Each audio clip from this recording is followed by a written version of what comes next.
ရှိပါ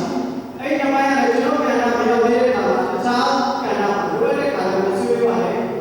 သိပြီးတော့ကျေဝတ်ပြောနေတယ်ကျွန်တော်အခြေခံဖို့ရှိတော့အခြေများပုံစံပေါ်မှာဆွေးနွေးတယ်ဒီနေ့ကြာပါပဲကျေဝတ်ရှင်းဆွေးနွေးမယ်ဆိုပြီးကျွန်တော်ဆန္ဒထားကြည့်တယ်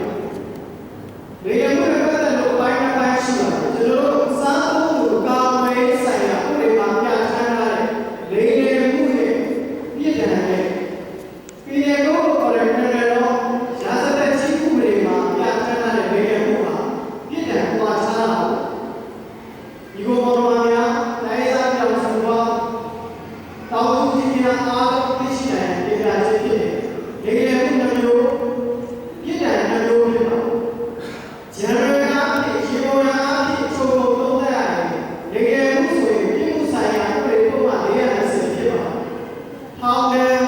ခုနှစ်နှစ်ထိအပြည့်ပေးတယ်ဝေဒန်ကိုတတ်မှတ်ပြဋ္ဌာန်းပေးရခြင်းမရှိဘူးတရားရုံးရဲ့စီရင်တော်တရားအရာချမှတ်တယ်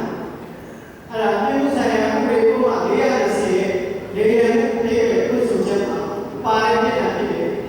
လေယာဉ်မှုကိုပြောင်းလို့ရတော့ဘာလို့လဲ ingredients တွေဘာတွေပါအောင်လဲ state the process of fraudulently if he does that with intent to defraud but not otherwise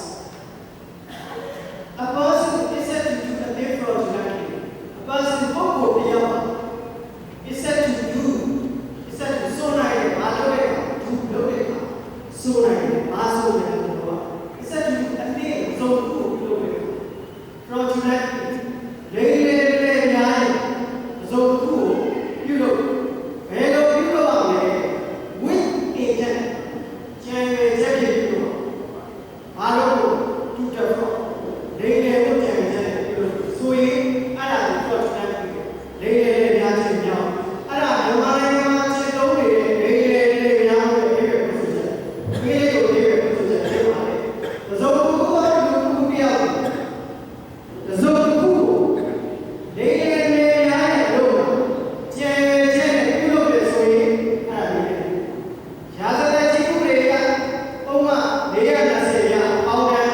ခုနှစ်နှစ်ဝေဒန်တရားရုံးရဲ့စီရင်တော်တရားနဲ့ချမှတ်သို့သောယနေ့ကျွန်တော်ဆွေးနွေးပေးမယ်စားဖို့ကာကွယ်ဥပဒေမှာပါတယ်လေယာဉ်မှုမှာပြစ်ဒဏ်ပေးနိုင်တဲ့ပြစ်ဒဏ်ဟောင်းဒဏ်3နှစ်နဲ့ဝေဒဏ်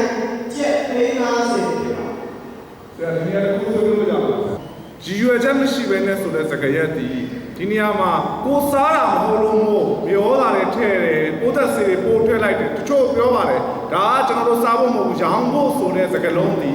ဆရာပြောတဲ့ရည်ရွယ်ချက်မှာပါသွားတာဒါတွေစားရင်ဒီလိုဖြစ်တယ်ဆိုတာကိုဒီလူတွေသိရှိပြီးပါလဲနဲ့ဒါစားလိုက်ရင်ဒီလူတွေဟာဒီယောဂတွေဖြစ်ပြီးဒီလိုသိမယ်ဆိုတော့သိရှိပြီးပါလဲနဲ့ဟိုဖြစ်မဲဆိုတာတိရင်းနဲ့ဓာတ်တွေထည့်ခြင်းအပြင်တက်တဲ့စကားရသူတို့စီမှာရောဒါလုံးလုံးတူတုံးဆွန့်ထားတိရင်းနဲ့ဆိုဒါဒီပုံမှန်ကြီးဒီဘယ်လိုဖြစ်သွားမှာအဲ့ဒါကကျွန်တော်ဆွေးနွေးသွားတဲ့သဘောရိုးဆိုတဲ့စကားကိုပြန်ရှင်းဖို့သဘောရိုးဆိုတဲ့နေရာမှာဥပမာကျွန်တော်တို့လူသား